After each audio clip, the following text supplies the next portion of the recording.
as central to the image of Eorzea as the cerulean spires of Aetheryte. The golden feathers and avian form of the Chocobo strikes a picture in the mind of adventurers and denizens alike.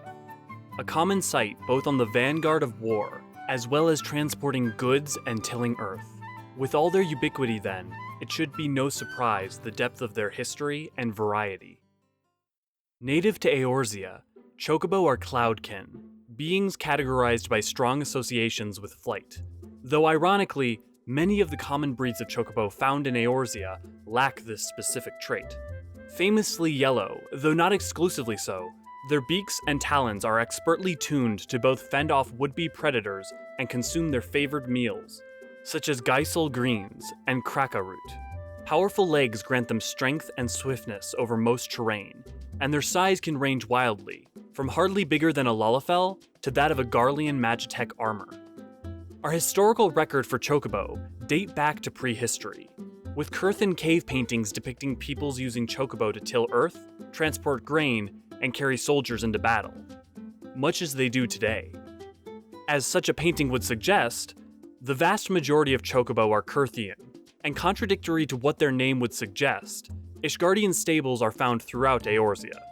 However, the Holy See for many years kept a tight grip and control on the transport and breeding of Chocobo, until the waning days of the 6th Astral Era, after a mysterious plague had wiped out the vast majority of Chocobo stock, causing them to be a scarce commodity in the days before the calamity. This, combined with the geographical shifts wrought in Kurthis by the calamity, changing it from the lush pastures perfect for Chocobo husbandry to a desolate frozen wasteland ill-suited for the task, left Ishgard poorly equipped to resurrect the herds of their yellow friends. Ever pragmatic, however, the embargoes against Chocobo breeding were lifted, and after the calamity, institutions like Mughals Gift Mounts, Grand Companies, and Chocobo racing at the Gold Saucer have done much to repopulate their numbers and spread ease of access to the wider Eorzea. Where then do Ishgard acquire their Chocobos? Nowhere other than the Chocobo Forest of Dravanya. Spanning much of the eastern Dravanian forelands, the Chocobo Forest is home to a wealth of flora and fauna, and perhaps more importantly, its trees shield many from the eyes of ever-hunting dragons. Tailfeather, a town nestled in this forest, was founded by Chocobo hunters who took advantage of the same canopy to protect themselves. As time has gone by though, all sorts from Eorzea have found their way here, be it to escape their lot or to seek wealth. Making their living by hunting and trapping Chocobo, their life is inextricably tied to their well-being, and many traditions are tied with preserving the harmony of the forest. Like the hunter's oath to never harm or catch a brooding female, so that the natural cycle of things may be preserved.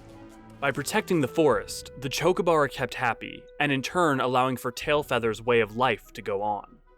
Through a myriad of techniques, the hunters track down and capture the Chocobo for trading, as well as using their meat for food. However, Chocobo are no dullards, and often are capable of outwitting their would-be capturers. A rare occurrence is that of a Chocobo choosing instead to attack a hunter, and once a Chocobo has taken to attacking people, it must quickly be euthanized in order to prevent more harm.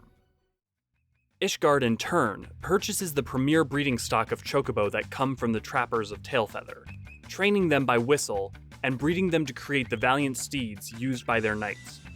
Institutions like the Holy Stables see to this, and their constant need for mounts concerning Ishgard's war with the dragons saw that work is ever unceasing. The pinnacle of their breeding and training practices is that of the Ishgardian Black Chocobo, and its ability for flight. A skill not seen in most other Chocobo breeds, which are terrestrially bound. Though they are the most famous, and well known for their yellow feathers, Chocobo may be bred in any number of colors, as well as fed certain foods to affect their plumage.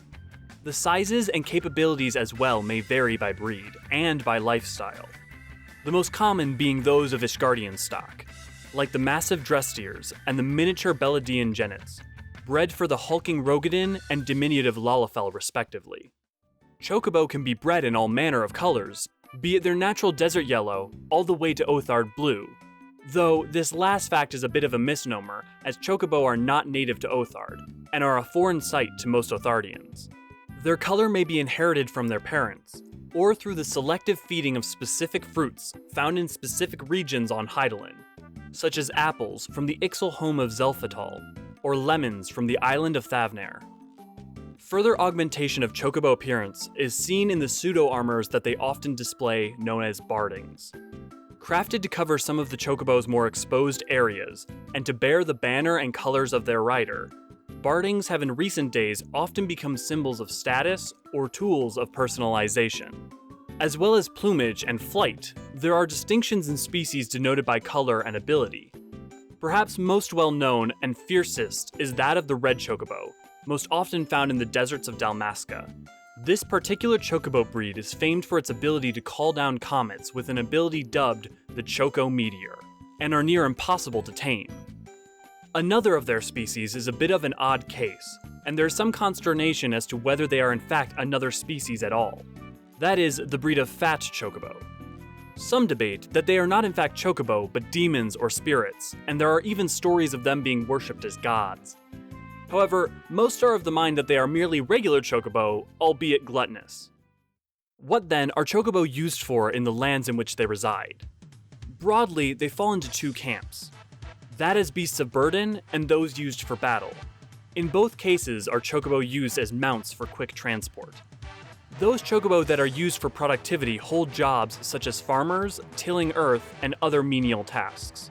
The chocobo porter system is another common sight in Eorzea that allows adventurers and common folk to quickly move from townstead to townstead. More exciting, perhaps, are those chocobo used for races at the Gold Saucer, and the effect on the mercantile world that chocobo carriages have had by hauling people and cargo is vast. An example of a use that blurs the line between work and combat is those chocobo of the Light Feather Proving Ground in Ishgard, where chocobo do combat for sport, and is so named for the flurry of golden feathers left in the wake of spirited fighting. As tools of war and staunch allies then are chocobo often used as cavalry, allowing for great charges of rider and bird into the front lines.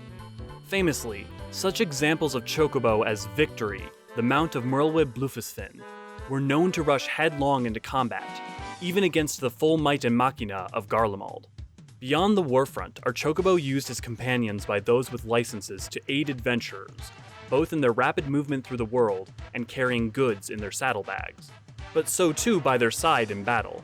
This technique of using a companion in combat was developed by House Fortolm of Ishgard, allowing for a powerful bond between master and mount. This leaves a question though. Why then are chocobo used so regularly when airship and magitech exist? Beyond their warm disposition and the comfort and companionship they can provide, chocobo's cleverness and tenacity allow them to adapt to battlefields and all manner of landscapes, where magitech may need specialized tools to do so. Importantly, chocobo do not need ceruleum or sources of aether to run, making their care far easier and cheaper. Though magitech increases in popularity, it has of yet been utterly unable to fully reduce the need for chocobo, and it will likely be many years before such a thing comes to pass, if ever. Gold may be their feathers, but so too is their worth. Chocobo are friend and ally in the woes of life, and they will be part of the fabric of Eorzea well into the future. Perhaps then, the next time you see one you should offer up a Geisel Green, and scratch under its beak, for you never know when you might need a chocobo at your side.